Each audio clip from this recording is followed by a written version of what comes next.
Yes, nkulamusizaako nnyo mukwano gwange najjo sinzo bango otuwuliriza we bali kwekumira ku mayingo gano aga Yugi Update TV. Jeno Muhoozi Kayini Lugaba avuddeyo n'akola statement eyeewuunikiriza si Uganda yokka wabula n'ebitundu eri ebya Democratic Republic of Congo naddala abayeekera aba M23.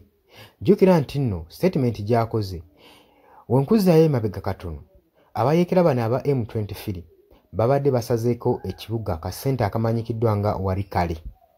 Wabula olwaleero nga bayita mwogezi waabwe Lawrence Bisimwa avuddeyo n'alangirira nga ye baamuse we balekulidde we ba withdrawings troops zaabwe okuva mu katundu ako.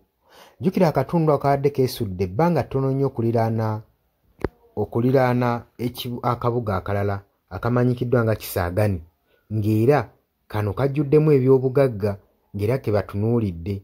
Wabula oluvannyuma abayeekera bano aba M23 ne balangirira nga ye balekulidde ne bagamba ffe tunoonya mirembe so si ntalo era tulekulidde lwakuba nti no twagala ku dissolvinga peace tutandise okuwithdrawinga amagye gaffe mu territories ezimu ezisinga.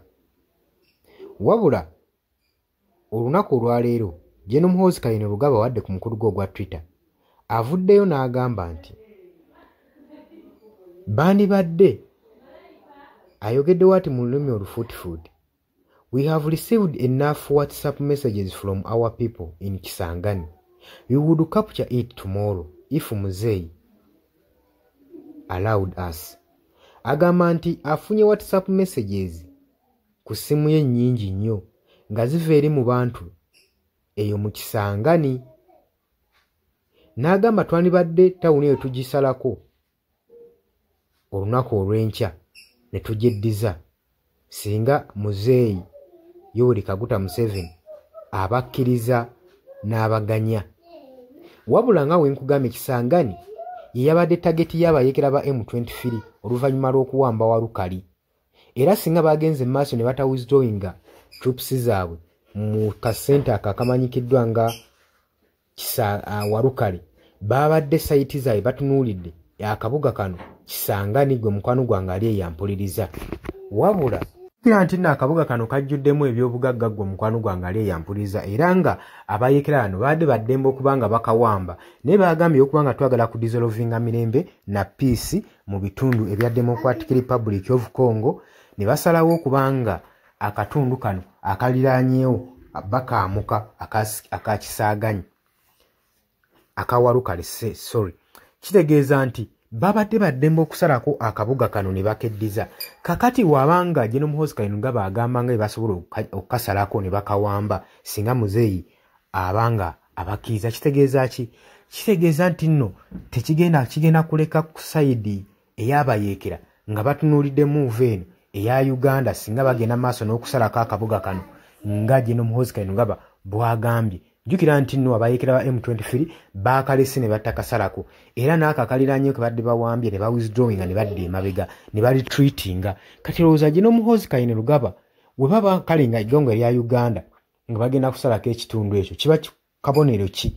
Kiba kikulaga nti nno nti amagye g'eggwanga erya Uganda oba gavumenti ya Uganda erina interest mu bigenda mu maaso n'abayeekera ba M23 era kiba kiraga akabonero nti nno bo we babanga abawagamidde ne batakola ebyo ab'omukago kibaba baagala kukola kitegeeza nti bo baba basobola okyekolera. We babanga bo basazeewo kukaleka lwaki ate Jeno Muhoozi Kayini Lugaba avaayo n'alangirira okuwamba akabuga ako aka Kisaagani gwe mukwano gwange ali eyampuliriza. Oli wadde mutteekayo endowooza mu comment section gwe mukwano gwange yina gy'osinza obbanga otuwuliriza. Mmwe abagenze ku kyaki tubakulisaayo nnyo, nammwe abali mu ggandalo lya weekend tubaagaliza ssanyu jjereere gwe mukwano gwange ali eyampuliriza. Abali mu diaspora mutala w'amayanja mbanirizaako nnyo bali kwekumira ku Yugi Update TV. Abula naawe agala otwegatta kukkirira wansi waliwo ekigambo subscribe kikooneko obeere ng'otoyingako ddala bulungi nnyo gwe mukwano gwange ali eyampuliriza. Wabula mwenna bannankyukakyuka mbakubiriza mu biseera nga bino okubeera obulindaala ku byonna ebigenda mu maaso mu ggwanga lyattu Uganda. Tusobole okuba nga twebereramu, tusobole okuba nga tulwanirira enkyukakyuka eggwanga lyaffe lisobole okuba nga lidzibwa mu nteeko nga lidzibwa emirembe. Mbagaliza olunaku olulungi ne weekend ennungi. Yes, oli ku Yugi Update TV kw'osinzira okuba ng'otuuliza gwe omukwano gwange yonna yenna ali eyo. Gwe nagambye agala otweyungako, agala okweyunga ku channel eno, kirira wansi waliwo ekigambo subscribe kikooneko okoone ne mukadde. Temwerabirako na mukadde kubanga akadde ako mukwano gwange gakuyambako nnyo okuleetera notification message bwe waba nga waliwo information yonna gye tutaddeko. Ate buli wo subscribing obeera otufollowinze, kitegeeza buli kimu kye tunaateekako ojja kuba ng'okifuna gwe omukwano gwange. Leka okipingwe ng'oli updated ku buli kimu ekigenda mu maaso mu ggwanga gwali eyampuliriza. Abali mu Qatar, Oman, Dubai, Saudi Arabia, abali e Dubai, abali mu US, abali mu UK, abali Canada, abali mu South Africa, nammwe abali mu Ndwana Kenya, Nalekani, Menyani, nammwe abali mu Asia, matumiddeko nnyo mwe bali kwekuumira ku Yugi Update TV. Mwe mubeezezzaawo amayengo gano aga Yugi Update TV.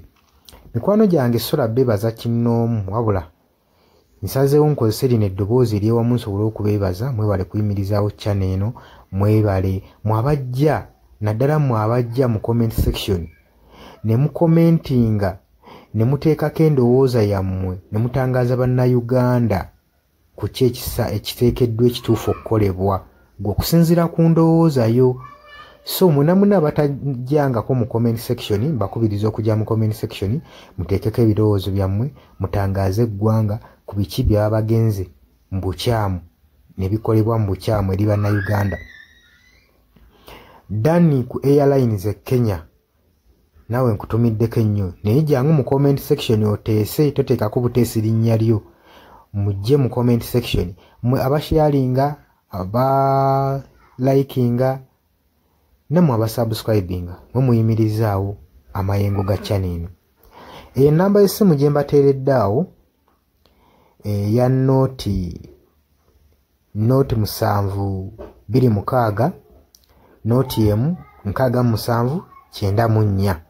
Eyo enamba ya WhatsApp eri mu kimyufu. Ye namba gy'ogenda oyita kuba gy'osobola okuyitako gwe omukwano gwange ayagala okulanga wamu naffe. Ng'alina bizinensi yo ng'ogyagala tugikulangire nga wandyetaaze ogikulangira. Eyo namba gy'oba oyitako ku WhatsApp osobole okuba nga naye bizinensi yo gikuba abantu tugikulangire gwe omukwano gwange ali eyo ampuliriza.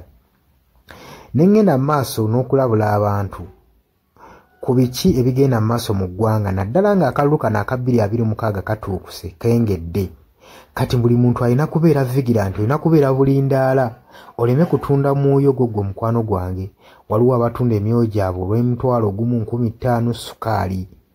Gwe beera ng'omanyi akaseera we kanaatuuka akakuba ballot paper, beera nga manyi omuntu ng'omanyi omuntu ogw'ogenda okuwa, gw'ogenda ottiikinga, gwe gw'olaba asobola okukulaakulanya ekitundu kyo constituency yo, gw'olaba agenda otwala eggwanga mu maaso.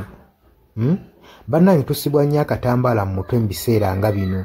Newankubadde obwavu babubalumizza mutya, totunda mwoyo gwo ku lw'akantu katono, wabula saasira ku ggwanga lyo, osaasire ne ku zadde lyo, osaasire ne ku future weenaabeera. Lowooza ku by'emu maaso. Weewaawo abamu muyinza okulowooza ng'ebyo batabakwatako nga tebikwatako, naye ensobi yonna yonna ekolebwa eiza relative, sengaawo, maamawo, kojjaawo, biyinza otutuuka ng'ekyo ekizibu gwe kyetooloddeko, ate olaba ebikwatirako biyinza otutuuka esa ne byetooloola ne bifundikira nga bikkutteko gwe omukwano gwange ali eyo. So kyenva nkubiriza baganda bange mwenna bali ku Yugi Update TV ogenda maaso n'okusharinga information eno. Baganda baffe beebereremu, ate era baleme kutunda mwoyo gwa ggwanga, babeere nga batambulira ku mazima, nga bayimirira ku mazima, nga bayimirirawo ku lw'eggwanga lyaffe erijja mu maaso, ku lwa future y'abantu baffe n'eggwanga lyaffe mu maaso, kubanga buli muntu ekigenda mu maaso kati akiraba. Bw'atalaba kigenda mu maaso, nkakasa obeera muzibe. Ate era ne muzibe naye alina byawulira ebimukyemula omutima, kati n'amanya nti no mu ggwanga mulimu kino. So nkubiriza buli omu obeere lalabayi wa munno, osobole okuba nga oli kalabaalaba w'oyo ku biki ebigenda mu maaso. Obakubirize n'omubakubiriza. Waliwo abali mu byalo nga tebamanyi kigenda mu maaso, Mubagalizo subscribinga ku mikutu gino bategere ebigenda maaso mu ggwanga lyaffe. Wakati smartphone zajja gwe mukwano gwange ali eyo. Wabula mbagaliza olunaku olulungi mubale kwekumira ku Yugi Update TV mubatana subscribinga mugere maaso n'okusubscribinga mbagala nnyo era mweraba.